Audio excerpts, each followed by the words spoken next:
Just a reminder, we have approximately 30 minutes, one question, one follow-up. And with that, I'll turn things over to Dr. Moore to get started. Good afternoon. I hope you had a safe and enjoyable long weekend. Today, there are 164 new cases of COVID-19 in Ontario.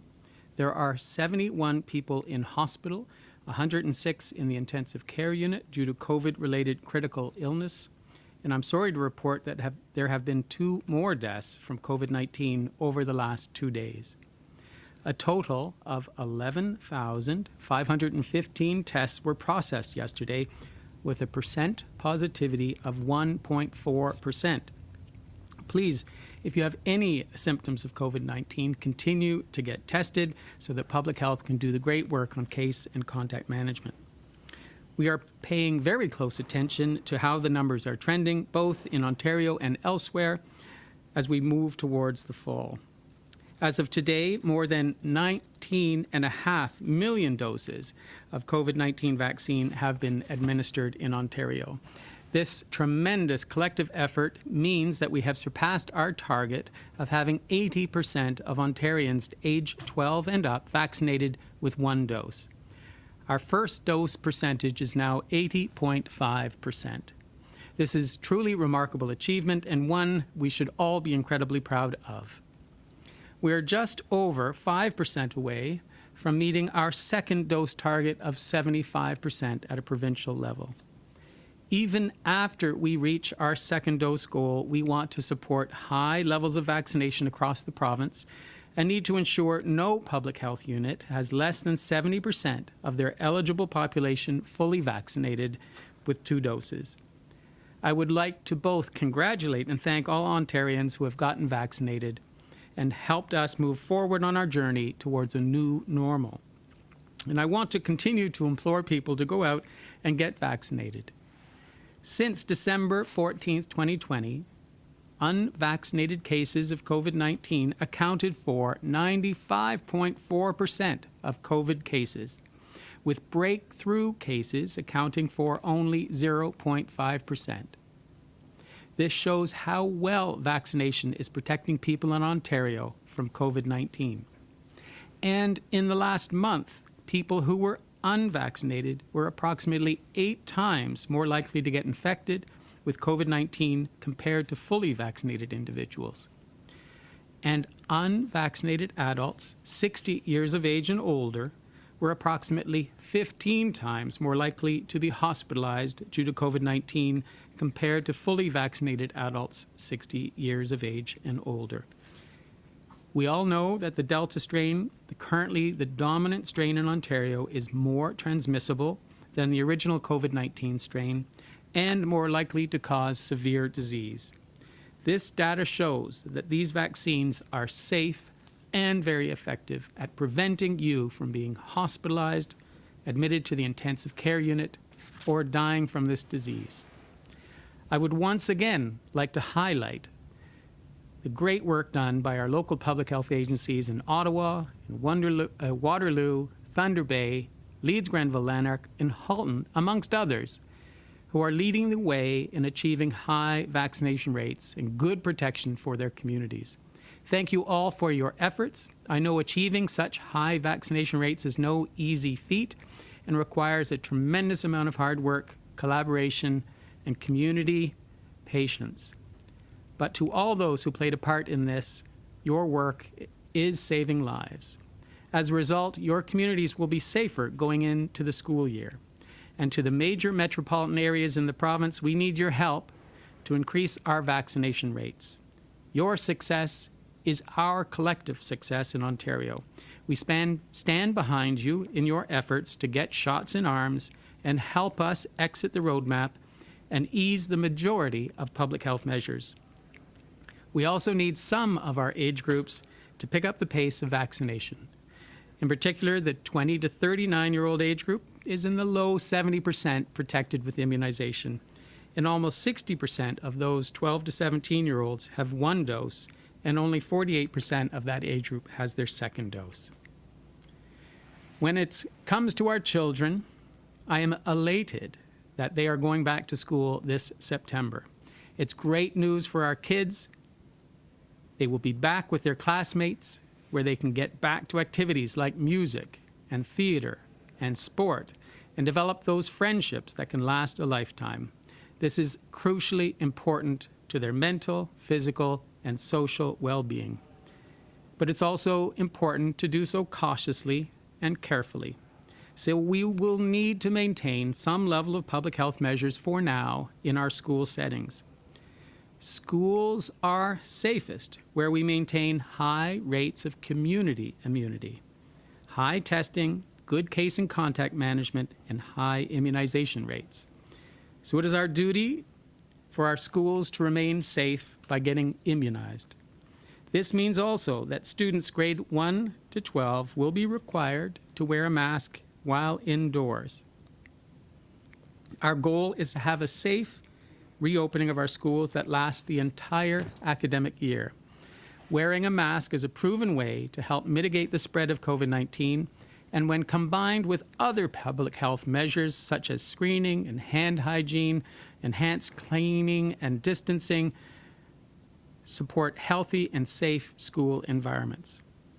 Rest assured that we will regularly review the need for these measures, and we will recommend modifying requirements as soon as it is safe to do so, a decision that will be made collaboratively and based on the best evidence between local school boards and their local public health agencies.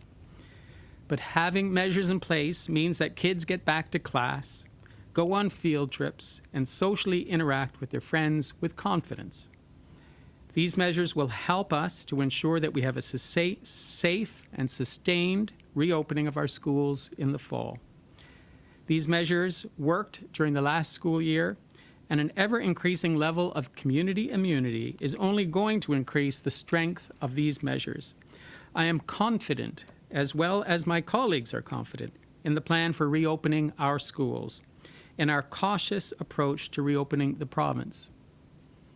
And provided we see an increase in vaccination rates, I am confident Ontario being able to effectively respond to any rise in cases this fall, which may happen as we reopen and as people start to spend more time indoors as the weather changes.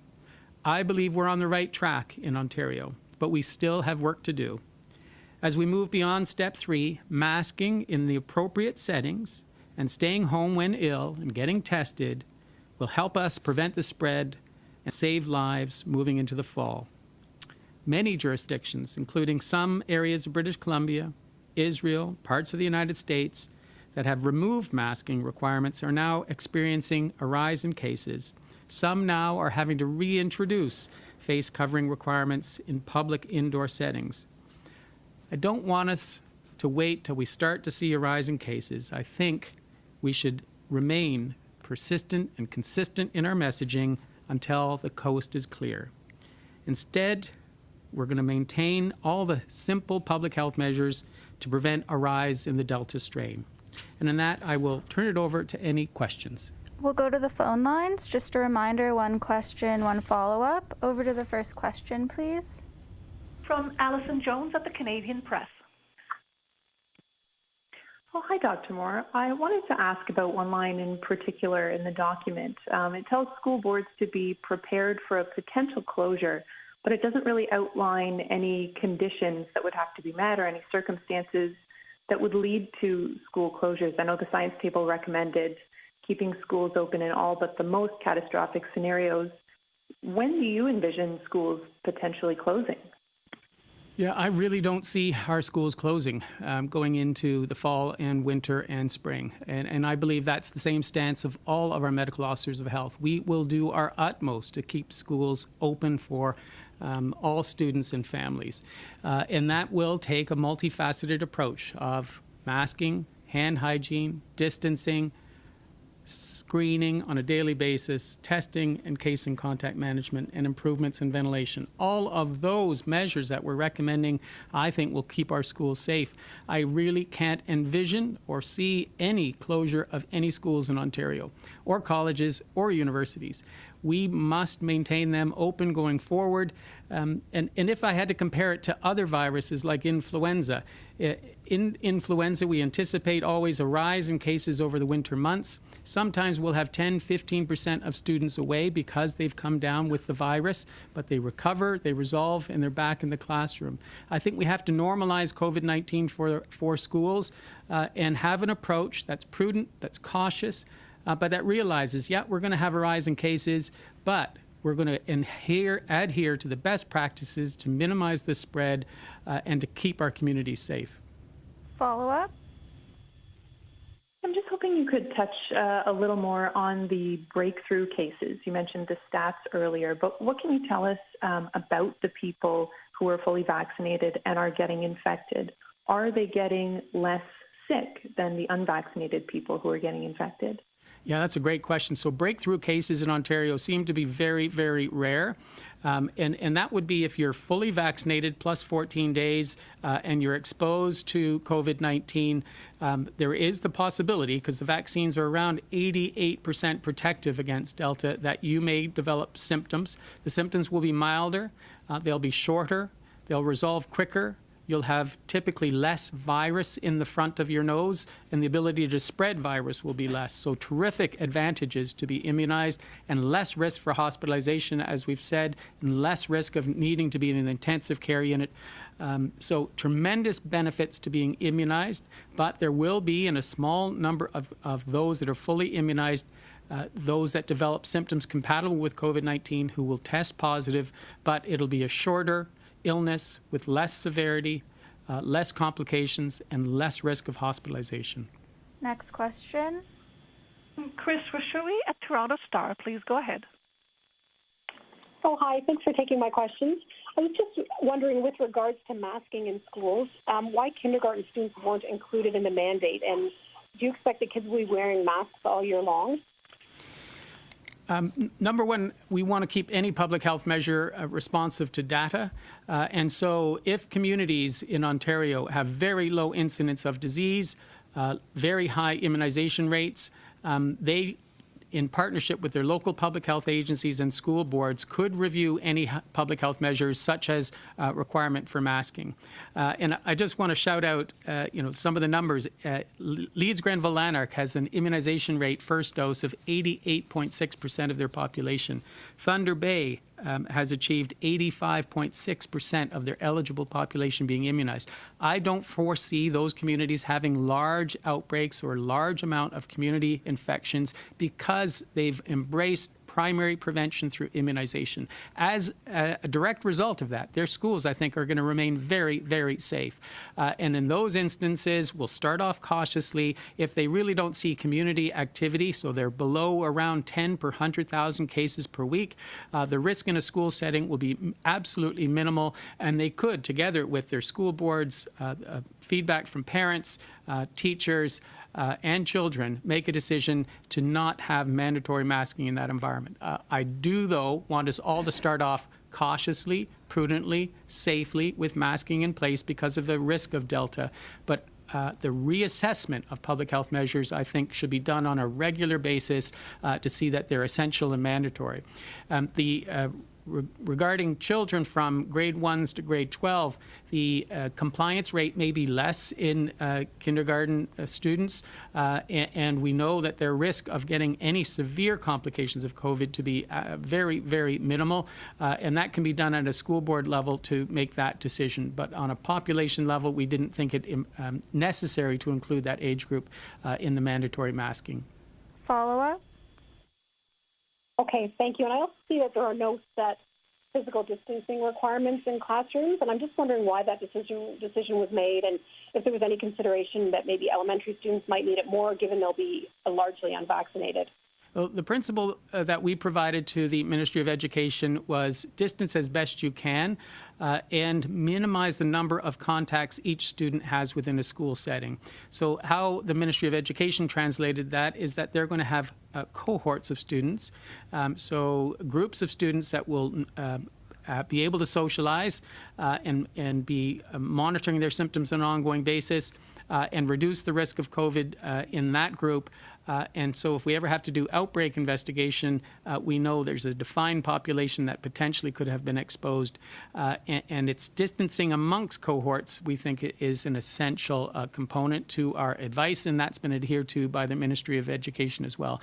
But distancing as best we can. We've all seen children behave in a schoolyard and or in a classroom setting. It's very difficult to minimize the distancing, and that's why it's a multi-component strategy of screening, of testing if you develop symptoms, as well as hand hygiene and masking and distancing. All of them together collectively protect the child in the school environment, and I think the distancing is as best we can.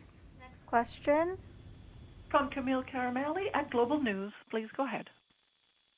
Hi, thanks for taking my question. I think one thing that members of your own science table, Dr. Moore, have said that what would have really helped is keeping track of those who are vaccinated within schools, within high school. So, but there's no mandate put into this document for that. Why was that? Why isn't there anything that says or highlights how many students have been vaccinated or whether they've been vaccinated or not?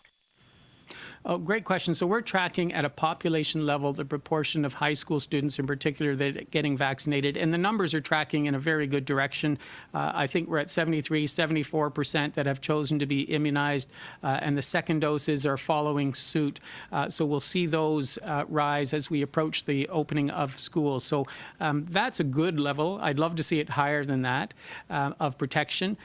If there's ever an outbreak that needs investigation, that's where we'll try to ascertain the status of the individual students or those that have been exposed to understand their risk in that setting.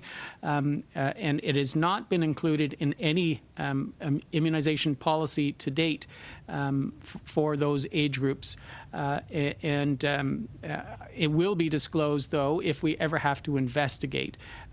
Health units, though, can, on an average for their population, come out with what proportion of students are protected. And to me, we're making very good progress through a non-mandatory means of immunization. I think people are getting the message in the face of Delta, high transmissibility, high risk, and the majority of patients now coming down with COVID-19 being unvaccinated. The message is clear. If you want a safer fall, less risk, less time away from school or work, now's the time to get immunized. Follow-up? Thank you for that. But, asking for that information of how many people have been vaccinated within a school after an outbreak, it seems kind of backwards, does it not? Why not get that information right away beforehand or ask for that information beforehand to try and prevent and learn about how safe students are going into a particular school or setting? And sorry, this was actually my second question, but there's also no word of limiting class sizes for elementary or high school classes, which has been a topic of conversation for quite some time now. So why wasn't that included in the document as well? That might be a question that's more appropriate for the Ministry of Education. For the principles that we've adhered to is try to minimize the total number of contacts of a child in any given day. And I believe Ministry of Education has adopted that through a cohort type mechanism where we know for the vast majority of the school day who that child has been exposed to and what that risk would be. We hope that that is a very rare occasion. Our schools in the last year have remained safe. We saw very few outbreaks in this class setting. And the best means of protecting our schools, I'll just get back to that, is having a high rate of community immunity and a low rate of disease in the community. And those two have a direct correlation. The higher your immunization rate, the less the risk is going to be in your school setting. So it's a call to arms. Anyone that hasn't been immunized to date, please consider getting immunized. Speak to your healthcare provider if you have any questions. Now's the time as we head into the fall to really reconsider your position and get immunized. It's the safest and best thing you can do for your personal health, for your family, for your school or college, university, or workplace. Next question. From Chantal Lee at Globe and Mail. Please go ahead. Thank you. Hi, Dr. Moore. I wanted to ask you a little bit more about what the testing protocols are going to be in schools in the fall. We're seeing in Alberta that they're doing away with testing. Are we going to go that route, or are we going to take the opposite route, where if a student has, for instance, mild cold symptoms like a runny nose, they'll have to get tested? And if so, how is the province going to ensure minimal disruption in schools and that testing centers won't be overwhelmed? Oh, well, there were a lot of questions there. So first off, we've heard loud and clear from parents and looked at our testing. We did a lot of testing for very mild symptoms like runny nose, and we found that we didn't get a lot of positives at a population level. So we've narrowed down the symptom list to those that are very specific to COVID-19 for children and adults. So fever, cough, increasing shortness of breath, loss of taste or smell, and in children, vomiting and diarrhea is correlated with COVID-19, new onset. So the symptom list is smaller, so the requirement for testing should be fewer, and hopefully a percentage of tests that are positive would be higher. So less impact on families, less need to go get tested. We've also heard loud and clear from parents that we want a multimodal method of testing. So we're looking at the swish and spit type of test where we can do the PCR test on the saliva. We're also looking at a testing mechanism where you can just do the front of the nose or the inside of the cheek or the back of the throat and not have to do the very back of the nose. And all of that work is being done diligently to ensure that we have a multimodal method of testing available to parents and families. Assessment centers will still remain open in many areas of our province, and we're also partnering with our primary care providers to see if there's a possibility of getting tested in urgent care clinics run by primary care. So I hope that parents are hearing that there'll be less requirement for testing, that we will have a multimodal means of testing, that testing will remain accessible and available to them, and that we've heard their concerns loud and clear. We still want to have testing of children to prevent spread in the school environment, and also the possibility of children bringing it back to their families, and especially multi-generational families that perhaps aren't immunized as of yet. So in Ontario, we still think it's important to have good case and contact management, good early identification of cases, protection of our schools, and over time, we will pull some of these measures away as the incidence and threat of the disease decreases. But we want the safest opening of our schools in the fall. We want our schools to remain open. We want confidence of our families, students in the school system that we've created, and also confidence from the workers that are in that environment, that we want them all protected as best as we can. And over time, as this virus becomes endemic, so a normal seasonal virus, we will decrease all of that capacity, but want to be ready for any rise of Delta in the fall. Follow up? That's great. Thank you so much. There's a lot of questions. I hope I answered. Last question. From Sean Cohen at CHCH News. Hello, Doctor. My question has to do with a potential fourth wave in Ontario and what it could look like. In the UK, weekly cases are decreasing, but the weekly death rates are on the rise, whereas in the US, the weekly cases and the weekly death rates are on the rise. Do you see Ontario following any one of those paths in a potential fourth wave? Yeah, I mean, it worries me, and it's my job to worry on behalf of all Ontarians. And I met with experts at the science table today to look at, given our level of protection today, the great immunization protection of 80% that we've achieved, what does the fall look like? And we're trying to model that out. We do see a rise of cases through September, potentially rising in October, November, but it's our job as a community to mitigate that, to minimize its impact, in particular on the hospital sector. We don't want people having to be admitted, having to go to our intensive care unit settings, and we want our community to remain safe. And that's why we're being prudent and cautious. We're watching what's going on in UK. I'm watching the daily rates in Alberta Alberta and British Columbia, and in Los Angeles, and in New York, and in Florida, and we're trying to learn from them what are the best practices we can put in place, and some of them are very simple. They're wearing a mask in public spaces, on a bus, on the subway, while you're shopping in a mall, as we move indoors. Those are prudent, they're practical, they've shown their effectiveness at decreasing the risk of transmission of this virus, and that's why we're not taking them away and putting them back. We're just going to try to keep them because we all want to return to the new normal and not have a rise of threat of this virus, as well as maintaining the highest immunization rate we can. Those, I think, will be prudent to keep on, but you have my commitment that we will be following the data. And when the coast is clear and the threat is diminished, that we will remove the public health measures. I understand the concerns of people not wanting to have rules forced on them, but we are all in this together. We all depend on each other because this virus can go from person to person to person when we're unmasked or when we're in social settings. I'm asking for everyone to remain kind and caring and compassionate, as Ontarians have been over the last year and a half. We have another 6 months that could be difficult, but we'll get through it together. Follow-up, and this is the last question. Thank you. And the follow-up is on the back-to-school plan. This is on behalf of my colleague. Are you able to elaborate on what wind instruments are and perhaps if they include brass instruments for what can be used in schools? Yeah, so all wind instruments are in, and that would include flutes and clarinets and trombones and trumpets. We're asking for physical distancing in a well-ventilated area, perhaps like a gym or outdoors. This was after feedback from parents, music teachers, Public Health Ontario, the Science Table.